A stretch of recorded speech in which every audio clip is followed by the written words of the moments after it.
Hi, I am Rishika Bajaj. I study in class 7th in DAV Public School, Sector 49, Gurugram. Now let me show you my own solar system. This solar system is installed on the terrace of my house.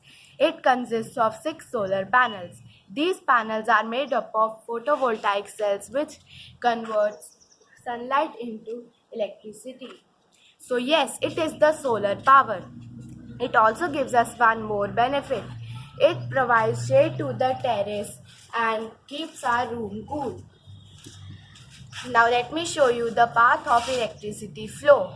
The electricity is supplied through these black cables uh, from the solar panel to my house through this path.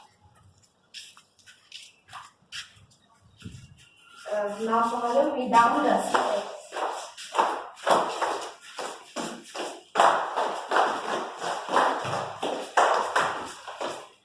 And here it comes to this solar inverter. This solar inverter have two functions.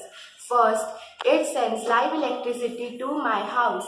Secondly, it charges the battery and for the power backup.